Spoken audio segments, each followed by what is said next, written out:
해오롱교회 성도 여러분 안녕하십니까? 서상배 목사입니다. 오늘은 사도행전 9장 10절에서 18절 말씀으로 택한 나의 그릇이라 라는 제목으로 말씀을 전하겠습니다. 우리는 천지 창조할 때에 하나님께서 전적으로 역사하셨고 피조물인 인간은 아무것도 할 수 없는 존재임을 알게 되었습니다. 뿐만 아니라 구원의 역사에서도 전적으로 하나님의 역사임을 인정할 수밖에 없음도 살펴보았습니다. 인간의 역사를 살펴보아도 사람들은 각 나라에 속하여 끊임없이 침략하고 전쟁을 하였습니다. 심지어 세계 1, 2차 대전에서는 전 세계의 유력한 나라들이 전쟁을 일으키고 대응하기도 했습니다.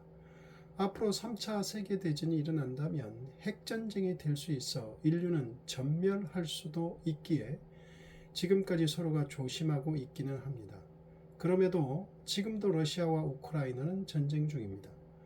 개인들도 서로를 돕고 협력하기보다 경쟁하여 이기려고 하고 갈등하고 싸우는 모습이 일상적입니다.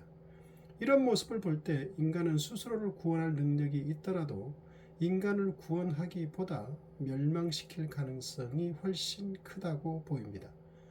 사도행전에서 인간 구원의 역사를 보면 하나님께서 전적으로 행하시는 모습을 보여줍니다.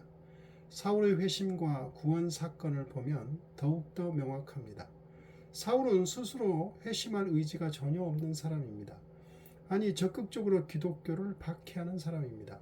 사울은 기독교를 아예 뿌리까지 뽑겠다고 나선 사람입니다. 그의 스승 가말리엘은 기독교를 지켜보자고 한 온건적인 사람이었습니다. 만일 기독교가 하나님께로부터 온 것이 아니라면 멀지 않아 스스로 망할 것이니 아무 제재도 가하지 말고 지켜보자던 사람이었습니다. 그러나 가말리엘의 제자인 사울은 기독교에 대해 폭력적인 박해를 누구보다도 적극적으로 가했습니다. 이렇게 누구보다도 가장 열정적으로 교회를 핍박하는 자, 교회의 원수라고 할 수 있는 사울을 예수님은 직접 찾아오셨습니다. 핍박자인 사울을 죽이거나 심판하기 위함이 아니라 그를 구원해 이방인들에게 복음을 선포하는 가장 위대한 사도로 세우기 위해 찾아오셨습니다. 예수님이 교회 핍박자를 제자로 삼기 위해 오신 것입니다. 가장 열정적인 복음의 핍박자를 복음의 세계화에 앞장선 사도로 세우기 위해 직접 찾아오셨습니다. 예수님의 사랑과 용서에는 한계가 없음을 잘 보여주신 사건이기도 합니다.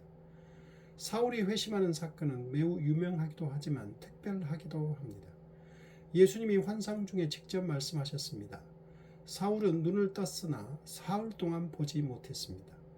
예수님은 제자인 아나니아에게 환상으로 나타나 아나니아로 하여금 사울에게 찾아가 안수기도를 해 눈을 뜨게 하고 세례를 베풀게 했습니다. 이런 특별한 방식은 회심의 전형적인 기준이라고 할 수는 없습니다. 우리도 회심하기 위해서 하늘로부터 빛이 비치거나 하나님이 우리의 이름을 부르는 소리가 들려서 땅에 엎드러지는 초자연적인 경험을 체험해야 하는 것은 아닙니다. 에디오피아 내시가 구원받는 장면도 사울과는 전혀 다릅니다. 그는 자신이 읽던 이사야 53장에 고난받는 메시아가 바로 예수님이시라는 빌립의 설명을 듣고 깨달은 후 그는 예수님을 그리스도로 믿고 세례를 받았습니다. 그 이전에 수많은 사람들이 구원을 받을 때도 사울과 같은 일은 일어나지 않았습니다. 사울 같은 사람을 회심시키셔서 이방인의 사도로 세우는 데는 이 같은 특별한 방식이 필요했을 것 같습니다. 이러한 방식이 아니고서는 자기 확신 속에서 누구보다도 적극적이고 폭력적인 핍박자 사울을 회심시키는 것은 어려웠을 것입니다. 사울에게 나타난 예수님은 다메섹에 사는 예수님의 제자인 아나니아에게도 환상 중에 나타나 사울이 있는 구체적인 주소까지 말씀하면서 사울에게 가서 안수하여 눈을 뜨게 하라고 명령했습니다. 주님이 부르실 때에 아나니아는 주여 내가 여기 있나이다 라고 대답하여 순종적인 자세를 취했습니다. 그런데 주님의 구체적인 명령을 듣자 이미 사울의 악명을 들어서 알고 있던 아나니아는 사울의 악행을 거론하며 반대 의견을 제시합니다. 그러나 주님이 한 하신 명령은 그의 반대로 취소되지 않았습니다. 하나님의 명령은 우리의 의견에 따라 변경되지 않는다는 사실을 알아야 합니다. 주님의 말씀에 대해 인간의 순종이냐 불순종이냐만 있을 뿐입니다.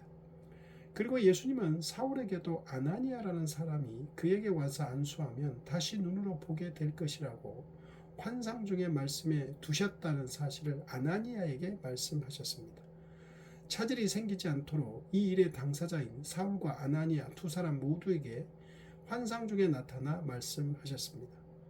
사울이 받아들이도록 준비를 시키신 것입니다. 신중하고 철저한 사울을 회심시키기 위한 주님의 세심한 배려가 뚜렷해 보입니다. 친절하신 주님은 사울의 악행을 거론하며 반대 의견을 제시한 아나니아에게 사울을 택하여 세우시는 목적을 구체적으로 설명해 주십니다. 사도행전 9장 15절 주께서 이르시되 가라 이 사람은 내 이름을 이방인과 임금들과 이스라엘 자손들에게 전하기 위하여 택한 나의 그릇이라. 그가 내 이름을 위하여 얼마나 고난을 받아야 할 것을 내가 그에게 보이리라 하시니. 앞으로 사울이 하나님께 어떻게 쓰임받을 것인가를 두 가지로 말씀하셨습니다. 첫째, 사울은 예수님의 이름을 이방인과 임금들과 이스라엘 자손들에게 전하기 위해 택함받은 그릇이라는 것입니다. 사울의 우선적인 소명은 이방인들에게 예수님의 이름을 전하는 것입니다. 사울을 택하실 때 예수님의 첫 번째 관심사는 이방인들이라는 사실이 매우 중요합니다. 예수님께서 우리 같은 이방인들의 구원에 대해 궁극적이고 우선적인 관심을 가지고 계시다는 것입니다. 그런데 사울은 이방인에 대해 누구보다도 배타적이며 광신적인 유대인이었다는 점은 사울의 회심에 걸맞는 매우 극적인 것입니다. 교회를 가장 핍박하는 자를 사도로 세우시는 주님, 이방인에 대해 가장 배타적인 유대인을 이방인을 위한 사도로 세우시는 주님이십니다. 인간의 지혜와 논리로 측량할 수 없는 하나님의 지혜요 일하시는 방식입니다. 사울이 해야 할 두 번째 사역의 대상은 세속적인 권력자들인 임금들입니다. 예수님의 이 말씀은 유대를 통치하던 아그리파 2세와 로마 황제 가이사 앞에서 예수님의 복음을 설명할 때 성취되었습니다. 사울의 세 번째 사역 대상은 이스라엘 자손들입니다. 사울은 자기 민족인 유대인들에 대한 깊은 애정을 지녔으며 회심 이후에도 그 애정을 잃지 않았습니다. 로마서 9장 2절 나의 형제 곧 권력의 친척을 위하여 내 자신이 저주를 받아 그리스도에게서 끊어질지라도 원하는 바로라. 그렇기 때문에 그는 자기 민족에게도 복음을 전할 사명을 지니고 있었습니다. 이처럼 사울은 모든 사람에게 복음을 전할 사명을 받았습니다. 그런데 예수님은 사울을 택한 나의 그릇이라고 칭하십니다. 그릇이라는 표현을 쓴 것은 그릇을 쓰는 주인의 주권을 강조한 표현이라고 보입니다. 그릇은 자신에 대한 주도권이 전혀 없습니다.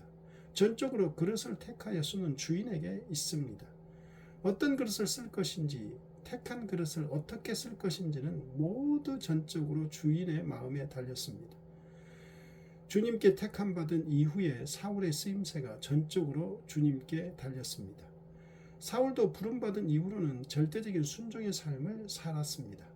그리고 그릇은 물이나 음식 등 무엇을 담는 데 필요한 것입니다. 사울은 예수 이름이라는 보배를 담는 그릇으로 택함을 받은 것입니다. 그릇은 무엇을 담는가가 중요합니다. 그릇이 금으로 된 것이냐, 은으로 된 것이냐가 또는 흙으로 된 것이냐가 중요한 것이 아니라 무엇을 담느냐가 중요합니다.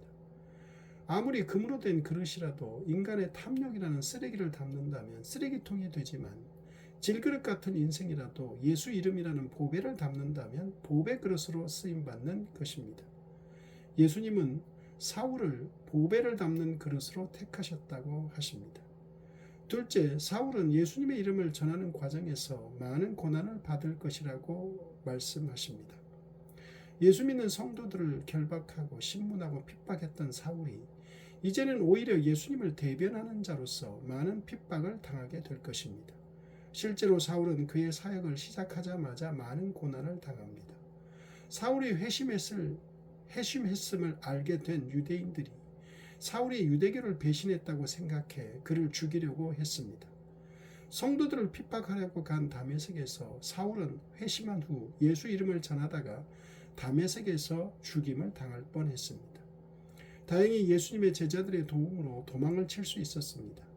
그 이후에도 복음을 전하다가 여러 번 감옥에 갇혔고 돌에 맞아 죽을 뻔하기도 하고 수십 번의 태장을 맞기도 했습니다. 기독교 전승에 따르면 사울은 네로 황제 때 순교했다고 합니다. 주님께서 사울을 회심시키는 데 있어서 아나니아의 순종도 매우 중요합니다. 아나니아가 찾아가 안수하는 일에는 참으로 큰 용기가 필요했습니다.